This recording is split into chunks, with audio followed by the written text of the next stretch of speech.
And आज हम लेके आए एक important topic fundamental of genetics का, जिसका नाम है कोशिका द्रव्यीय वंशागति, जिसे इंग्लिश में साइटोप्लाज्मिक इनहेरिटेंस भी कहते हैं।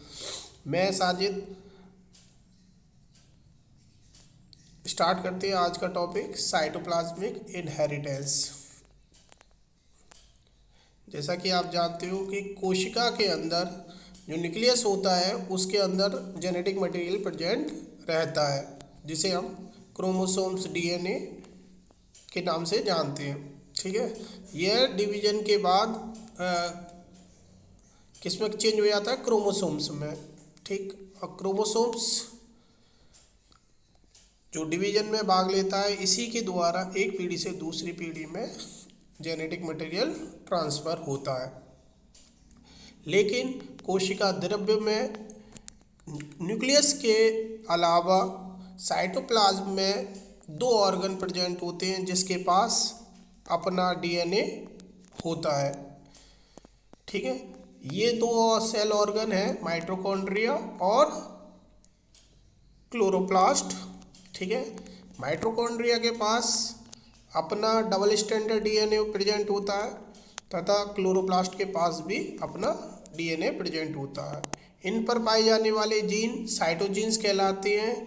जब इनके द्वारा जेनेटिक मटेरियल का ट्रांसफ़र होता है या करैक्टर एक पीढ़ी से दूसरी पीढ़ी में पहुंचते हैं, तो इस प्रकार की जो वंशागति है उसी को ही हम क्या कह रहे हैं? कोशिका द्रव्यीय वंशागति कह रहे हैं। यानी कि साइटोप्लाज्म में क्या हो रहा है? केंद्रक के अलावा सेल के अंदर जो साइटोप्लाज्म प्रेजेंट है उसके द्वारा जब इनहेरिटेंस होता है पेरेंट्स टू प्रोजेनी में, तो इस प्रकार की इनहेरिटेंस को साइटोप्लाज्मिक इनहेरिटेंस कहा जाता है। ठीक है, माइटोकॉन्ड्रिया के अंदर प्रेजेंट डीएनए को हम एम्प्टी डीएनए तथा क्लोरोप्लास्ट के डीएनए के अंदर प्रेजेंट डीएनए को हम सीपी डीएनए, क्लोरोप्लास्ट डीएनए कहते हैं। हम जानते हैं क्रोमोसोम्स में डीएनए ही एकमात्र जेनेटिक मटेरियल है और डीएनए के ऊपर जीन्स पाए जाते हैं। ठीक है, और ये जीन क्या करते हैं? विभिन्न प्रकार के करैक्टर्स को कंट्रोल करते हैं। तो डीएनए केंद्रक के अलावा माइटोकॉन्ड्रिया और क्लोरोप्लास्ट में पाया जाता है। ठीक, तो माइटोकॉन्ड्रियल डीएनए और क्लोरोप्लास्ट के डीएनए से जो कि सेल के कोशिका द्रव्य में प्रेजेंट होते हैं, इनके द्वारा जो इनहेरिटेंस या वंशागति होती है उसी को हम क्या कह रहे हैं? कोशिका द्रव्यीय वंशागति कह रहे हैं। ठीक, तो ये आपकी सेल है, देखिए ये आपकी क्या है? सेल है। इसमें ये न्यूक्लियस है। इस न्यूक्लियस के अंदर जो जीन पाए जाते हैं उसे हम क्या कहते हैं? न्यूक्लियर जीन कहते हैं। ठीक, ये जो न्यूक्लियर जीन के द्वारा जो वंशागति हो रही है, ये मेंडल्स के नियम को क्या करती है? फॉलो करती है। जबकि ये क्या है? कोशिका द्रव्य। ये क्या कहला रहा है?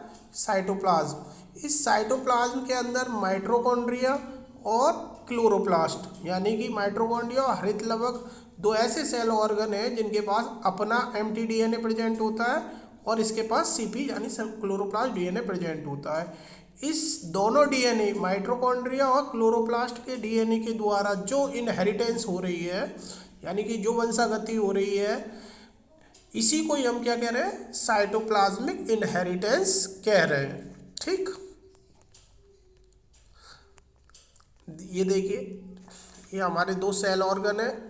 माइटोकॉन्ड्रिया, ये भी डबल मेम्ब्रेन स्ट्रक्चर है, जिसके बाहरी मेम्ब्रेन को हम क्या कह रहे हैं? आउटर मेम्ब्रेन कह रहे हैं, और इसके अंदर एक मेम्ब्रेन प्रेजेंट होती है जिसे इनर मेम्ब्रेन कह रहे हैं। इनके अंदर क्या पाया जाता है? डीएनए पाया जाता है। ये सर्कुलर डीएनए है। ठीक है, ऐसे ही क्लोरोप्लास्ट के अंदर भी डीएनए पाया जा रहा है। क्लोरोप्लास्ट क्या करता है? फोटोसिंथेसिस करता है, प्लांट में भोजन बनाता है। ठीक है, माइटोकॉन्ड्रिया करता है, इसे पावर हाउस कहते हैं। ये विभिन्न प्रकार के जो मटेरियल है उनका क्या करती है? एक तो रेस्पायरेशन करती है, दूसरा पावर हाउस कहते हैं, इसमें ऊर्जा बनती है। ठीक है, और अपचय क्रियाएं संपन्न होती हैं। ठीक, तो प्लांट में जेनेटिक मटेरियल दो जगह पाया जाता है, एक तो न्यूक्लियस के अंदर पाया जाता है, दूसरा साइटोप्लाज्म के अंदर पाया जाता है। ठीक, तो प्लांट सेल के अंदर न्यूक्लियस के अंदर डीएनए प्रेजेंट है और साइटोप्लाज्म के अंदर डीएनए पाया जा रहा है। जो न्यूक्लियस के अंदर जो डीएनए है उसको हम क्या कह रहे हैं, न्यूक्लियर डीएनए कह रहे हैं। ठीक है, ये आगे चलकर किस में डिवीजन के समय किस में कन्वर्ट हो जाता है, क्रोमोसोम्स बनाते हैं। न्यूक्लियर डीएनए आगे चलकर क्या बनाता है, क्रोमोसोम्स बनाता है। और ये क्रोमोसोम्स भी दो तरह के होते हैं, एक सेक्स क्रोमोसोम्स एक्स और वाई क्रोमोसोम्स, और बाकी क्या कहलाते हैं, ओटोस क्रोमोसोम्स कहलाते हैं। ठीक, ऐसे ही कोशिका प्लांट सेल की कोशिका द्रव्य के अंदर दो सेल ऑर्गन में डीएनए पाया जाता है, जिसे एम्प्टी डीएनए और सीपी डीएनए कह रहे हैं, माइटोकॉन्ड्रियल डीएनए और क्लोरोप्लास्ट डीएनए कह रहे हैं। ठीक, ये दो तरह की इनहेरिटेंस को शो करते हैं, बाईपेरेंटल और यूनिपेरेंटल। जो बाईपेरेंटल है ये बहुत अनकॉमन होती है, किसके अंदर, विभिन्न जीवों के अंदर। ठीक है ना, जबकि यूनिपेरेंटल इनहेरिटेंस यानी कि एक पेरेंट्स के द्वारा जेनेटिक मटेरियल का ट्रांसफर कॉमन सी बात है साइटोप्लाज्म इनहेरिटेंस के केस में। ठीक है ना, तो यूनिपेरेंटल भी दो तरीके की होती है, एक पेरेंटल यानी फादर की ओर से जाने वाले लक्षण, और दूसरा मदर्स की ओर से जाने वाले लक्षण। अब मदर की साइड से जो इनहेरिटेंस हो रही है ये साइटोप्लाज्मिक इनहेरिटेंस में कॉमन बात है। ठीक है, ये देख थोड़ा सा डिफरेंस देख ले रहे हैं, न्यूक्लियर इनहेरिटेंस और मैटरनल इनहेरिटेंस में क्या अंतर है। ठीक है, जो केंद्रक के अंदर जो जेनेटिक मटेरियल है, ठीक है, उसके द्वारा हम क्या हो रही है, केंद्रीय वंशागति हो रही है। ये मेंडल्स के नियमों को क्या करती है, फॉलो करती है। ठीक है, जबकि जो साइटोप्लाज्मिक इनहेरिटेंस है, जिसे हम मैटरनल साइड इनहेरिटेंस भी कह रहे हैं, ये मेंडल के नियमों को फॉलो नहीं करती। क्या नहीं करती, मेंडल्स के नियमों को फॉलो नहीं करती। इसमें जो रेसिप्रोकल क्रॉस के रिजल्ट सेम आते हैं। रेसिप्रोकल क्रॉस का मतलब यहाँ पर क्या है, मेल और फीमेल दोनों साइड से बराबर लक्षण आते हैं। ठीक है, आधे मेल से आएंगे आधे फीमेल से आएंगे, तो ये रेसिप्रोकल क्रॉस में जो रिजल्ट आ रहे हैं वो सेम आ रहा है। जबकि मेंडल जो साइटोप्लाज्मिक इनहेरिटेंस है, इसमें जो रेसिप्रोकल जो रिजल्ट है ये अलग अलग आते हैं, डिफरेंट आते हैं। ठीक है, और मैटरनल इनहेरिटेंस साइटोप्लाज्म का जो गुणसूत्र है उसके में क्या नहीं पाई जाती, सेंट्रोमियर नहीं पाई जाती। ठीक, न्यूक्लियर जो इनहेरिटेंस है ये बाद में क्या, इनके जो होमोलोगस क्रोमोसोम्स होते हैं उनमें क्या होता है, सेग्रीगेशन होता है, जिसकी वजह से मेंडल्स का जो सेकंड लॉ ऑफ सेग्रीगेशन उसमें 3:1 का रेशियो आता है, जबकि डायहाइब्रिड क्रॉस में 9:3:3:1 का अनुपात आता है। जबकि मैटरनल इनहेरिटेंस में जो वंशागति होती है वो मोस्टली किसकी तरफ से हो रही है, मदर साइड से हो रही है। ठीक है, ये कुछ बेसिक है न्यूक्लियर इनहेरिटेंस और मैटरनल इनहेरिटेंस में डिफरेंस। जबकि साइटोप्लाज्मिक इनहेरिटेंस को विभिन्न नामों से भी जाना जाता है, जैसे कि एक्स्ट्रा न्यूक्लियर इनहेरिटेंस। ठीक है ना, यानी कि केंद्रक के अलावा जो इनहेरिटेंस हो रही है। यूनिपेरेंटल इनहेरिटेंस यानी कि एक पेरेंट्स के द्वारा जो इनहेरिटेंस होती है उसको हम साइटोप्लाज्मिक इनहेरिटेंस भी कहते हैं। ठीक है, नॉन न्यूक्लियर इनहेरिटेंस ऑर्गनल इनहेरिटेंस कह रहे हैं, क्योंकि ये सेल के दो ऑर्गन के द्वारा हो रही है, माइटोकॉन्ड्रिया और क्लोरोप्लास्ट के द्वारा हो रही है। ठीक है, क्रोमोसोम्स के अलावा हो रही है, इसलिए इसको हम क्या कह रहे हैं, एक्स्ट्रा क्रोमोसोमल इनहेरिटेंस भी कह रहे हैं। और मदर की साइड से इनहेरिटेंस हो रही है, इसलिए इसको मैटरनल इनहेरिटेंस भी कह रहे हैं। तो ये विभिन्न नाम है साइटोप्लाज्मिक इनहेरिटेंस के। ठीक है, तो माइटोकॉन्ड्रियल डीएनए और क्लोरोप्लास्ट डीएनए पर प्रेजेंट जीन दूसरी तीसरी पीढ़ी में ट्रांसमिट होते हैं। ठीक है, माइटोकॉन्ड्रिया के ऊपर प्रेजेंट जीन और प्लास्ट या क्लोरोप्लास्ट के डीएनए पर प्रेजेंट जीन विभिन्न पीढ़ियों में क्या होते हैं, ट्रांसमिट होते हैं। लेकिन ये F2 और F3 जनरेशन में सेग्रीगेशन को फॉलो नहीं करती, चूँकि इस वंशागति में जो जीन है केवल साइटोप्लाज्म में उपस्थित होते हैं, इसीलिए इसे हम प्लाज्मोन जीन भी कहते हैं। ठीक है, यानी कि किसी सेल के साइटोप्लाज्म में उपस्थित सभी जीन को हम क्या कहते हैं, प्लाज्मोन कहते हैं, ठीक है। ये विभिन्न नामों से जाना जाता है, जैसे कि साइटोप्लाज्मिक इनहेरिटेंस में इन्वॉल्व जो जीन है, ठीक है, उनको विभिन्न नामों से जाना जाता है। इसे प्लाज्मा जीन भी कहते हैं, साइटोप्लाज्मिक जीन कह रहे हैं क्योंकि ये साइटोप्लाज्म में प्रेजेंट है, साइटोजीन कह रहे हैं क्योंकि ये जो माइटोकॉन्ड्रिया क्लोरोप्लास्ट के जीन के द्वारा हो रही है, ठीक है। इसे एक्स्ट्रा न्यूक्लियर जीन भी कहते हैं और एक्स्ट्रा क्रोमोसोमल जीन भी कहते हैं। इन्हीं के द्वारा साइटोप्लाज्मिक इनहेरिटेंस संपन्न होती है। अब 3 प्रकार की नॉन मेंडेलियन इनहेरिटेंस होती है। एक होती है मैटरनल इफेक्ट, दूसरी जो क्लासेस है इनहेरिटेंस इन्वॉल्विंग इन्फेक्टियस पार्टिकल, कुछ इन्फेक्टियस पार्टिकल्स होते हैं उनके द्वारा भी ये वंशागति होती है, ठीक है। तीसरा है साइटोप्लाज्मिक इनहेरिटेंस, कोशिका द्रव्य इनहेरिटेंस, ठीक है। तो कुछ एग्जाम्पल हैं जैसे कि प्लास्टिड इनहेरिटेंस इन मेराविलस, जो मेराविलस जलापा जो 4 ओक प्लांट है उसमें जो इनहेरिटेंस होती है वो प्लास्टिड इनहेरिटेंस कहलाती है, ठीक है। ऐसी घोंघे की में जो कॉइलिंग होती है रेट और लेफ्ट हैंडेड, ये भी एग्जाम्पल है साइटोप्लाज्मिक इनहेरिटेंस का, ठीक है। पैरामीशियम के अंदर एक पार्टिकल्स पाए जाते हैं जिन्हें हम कप्पा पैटिकल्स कह रहे हैं, ये भी एक एग्जाम्पल है साइटोप्लाज्मिक इनहेरिटेंस का। जबकि मक्का के अंदर जो नरबंधता है वो कोशिका द्रव्य नरबंधता भी इसी साइटोप्लाज्मिक इनहेरिटेंस का क्या है, एग्जाम्पल है, ठीक। ऐसे ही सिग्मा वायरस इन ड्रोसोफिला, जो फ्रूट फ्लाई है जिसे हम ड्रोसोफिला कह रहे हैं, उसके अंदर जो प्रेजेंट है सिग्मा वायरस, ये भी एग्जाम्पल है साइटोप्लाज्मिक इनहेरिटेंस का। जबकि राइस के अंदर मिल फैक्टर, ठीक। तो स्टार्ट करते हैं साइटोप्लाज्मिक इनहेरिटेंस एग्जाम्पल के साथ। साइटोप्लाज्मिक इनहेरिटेंस भी 2 प्रकार की होती है। एक होती है प्लास्टिड इनहेरिटेंस, प्लास्ट यानी कि क्लोरोप्लास्ट के द्वारा वंशागति, और दूसरी होती है माइटोकॉन्ड्रिया के द्वारा वंशागति, ठीक। तो आप ये देखिए, ये जो प्लांट आपको दिखाई दे रहा है ये है मिराविलस जलापा का। एक वैज्ञानिक थे कार्ल कॉरेंस, उन्होंने 1909 में प्लास्टिड इनहेरिटेंस को शो करने के लिए इस प्लांट का यूज़ किया। इसी को क्या कहते हैं, 4 o'clock प्लांट भी कहते हैं। और 4 o'clock प्लांट इसलिए कह रहे हैं क्योंकि इसके फ्लावर के खुलने और बंद होने के समय के वजह से इसका नाम पड़ा, ठीक। इस प्लांट में आपको 3 तरह की लीव्स दिखाई दे रही है। देखिए, एक दिखाई दे रही है प्योर ग्रीन, दूसरी दिख रही है वाइट ब्रांच वाली लीव्स, और एक दिख रही है जिस पर ग्रीन और वाइट दोनों स्पॉट प्रेजेंट है, इसे कह रहे हैं वेरीगेटेड ब्रांच, ठीक। तो ये मिराविलस जलापा का प्लांट है। देखते हैं जो प्लास्टिक इनहेरिटेंस है, ठीक, ये किसके द्वारा हो रही है, क्लोरोप्लास्ट की वंशागति को सिद्ध करने के लिए ये एग्जाम्पल लिया है। 1909 में कॉलेंस ने सबसे पहले मिराविलस जलापा, जिसे हम 4 o'clock प्लांट भी कहते हैं, इसमें साइटोप्लाज्मिक इनहेरिटेंस को रिपोर्ट किया था। मिराविलस जलापा में 3 तरह की लीव्स की जो ब्रांचेज है पाई जाती है, नॉर्मल ग्रीन, ठीक, और दूसरी होती है वाइट ग्रीन लीव्स और वेरीगेटेड लीव्स, ठीक। ग्रीन हरी पत्ती वाली, सफ़ेद पत्ती, और ऐसी पत्ती जिसमें वाइट और ग्रीन दोनों पेचेस पाए जाते हैं, दोनों स्पॉट पाए जाते हैं, ठीक है।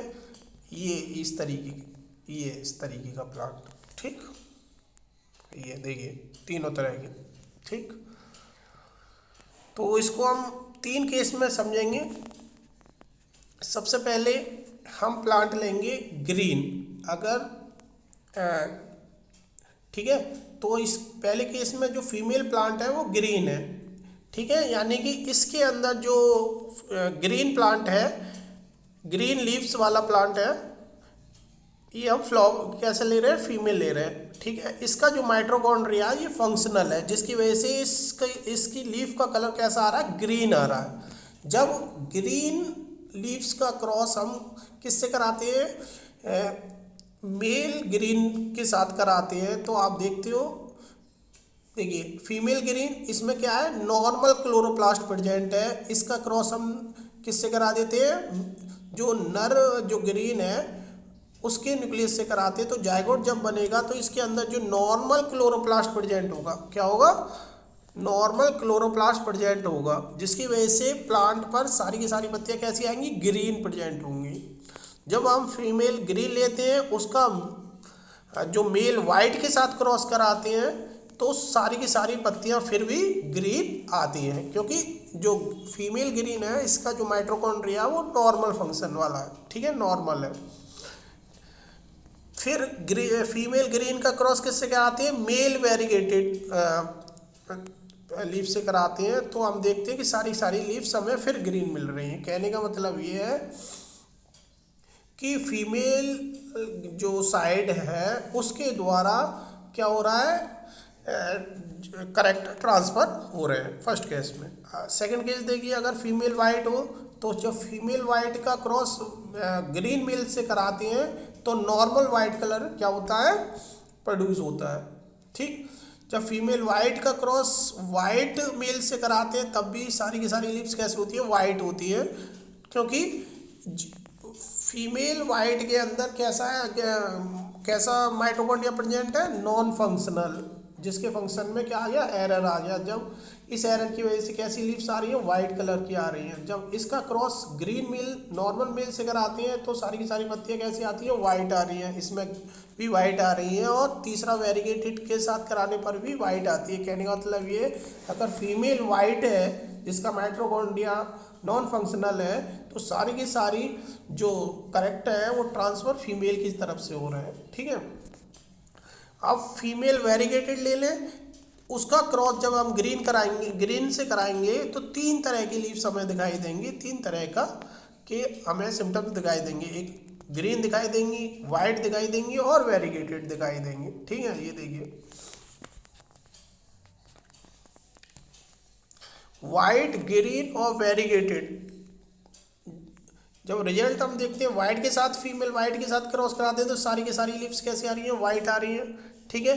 ग्रीन के साथ क्रॉस करा रहे हैं तो सारी की सारी कैसी आ रही है, ग्रीन आ रही हैं। जबकि वेरीगेटेड के साथ कराते हैं तो हमें 3 तरह की लिप्स दिखाई देती है, या तो वाइट वाइट दिखाई देंगी, या ग्रीन ग्रीन दिखाई देंगी, या वेरीगेटेड दिखाई देंगी। इससे शो होता है कि जो फीमेल साइड से क्या हो रहा है, जीन का ट्रांसफ़र हो रहा है, करेक्टर का ट्रांसफ़र हो रहा है, ठीक है। जब फीमेल ग्रीन हो, ये देखिए, फीमेल जब ग्रीन होती है तो उसका क्रॉस मेल ग्रीन से करा लो, वाइट से करा लो, या वेरीगेटेड से करा लो, सारी की सारी प्रोजेनी कैसी होगी, ग्रीन ही होगी। अगर फीमेल वाइट है तो मेल ग्रीन से करा लीजिए, वाइट से करा लीजिए, या वेरीगेटेड से करा लीजिए, सारी की सारी फीमेल कैसी होंगी, वाइट होंगी। जबकि फीमेल अगर वेरीगेटेड है, मेल चाहे ग्रीन हो, वाइट हो, वेरीगेटेड हो, तो 3 तरह के हमें यहाँ पर क्या लीव्स दिखाई देंगी, ग्रीन, वाइट और वेरीगेटेड। लीव्स का जो कलर है फीमेल साइड से ही कंट्रोल हो रहा है, ठीक। इस तरीके से इस एग्जाम्पल द्वारा हम प्लास्टिड इनहेरिटेंस को समझ सकते हैं, ठीक है। ये देखिए, हमारे पास ग्रीन लीव्स है, वेरीगेटेड है, और पी को यहाँ पेल कलर यहाँ यानी वाइट कलर दिखाया गया, ठीक है। जब ग्रीन कलर का फीमेल का क्रॉस हम ग्रीन मेल से, वाइट मेल से और वेरीगेटेड मेल से कराते हैं तो सारी की सारी लिप्स कैसी दिखाई देती है, यहाँ पर कैसी कैसी ब्रांच वाली दिखाई देती है, ग्रीन ग्रीन ब्रांच वाली दिखाई देती है, ठीक है। जब वेरीगेटेड का हम ग्रीन और पेल व वेरीगेटेड मेल से कराते हैं तो हमें 3 तरह के आपको क्या दिखती है, प्रोजेनी दिखाई देती है। जबकि जो वाइट कलर की जो जिसे हम पेल कलर कह रहे हैं, पेल ग्रीन कह रहे हैं, हल्का लाइट कलर ग्रीन कह रहे हैं, इसका क्रॉस 3 मेल से कराते हैं, वेरीगेटेड, वाइट और ग्रीन से, तो हमें 3 तरह के वो एक वाइट कलर की ब्रांचेस दिखाई देती है। ये प्लास्टिड इनहेरिटेंस है जलापा में, ठीक।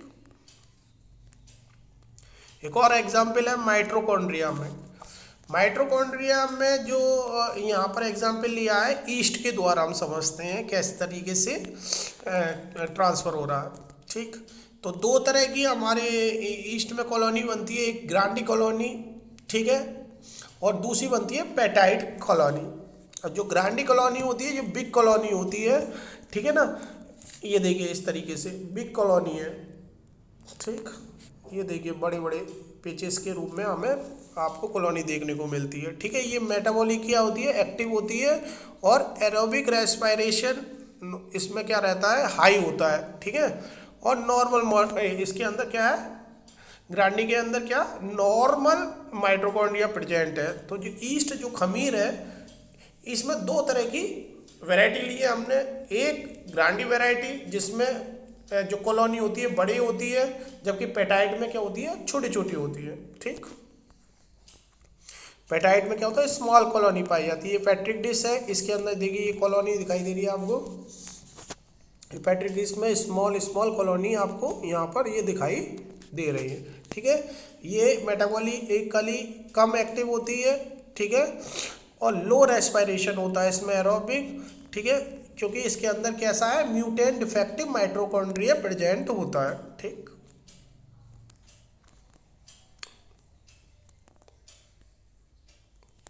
ठीक, थैंक यू।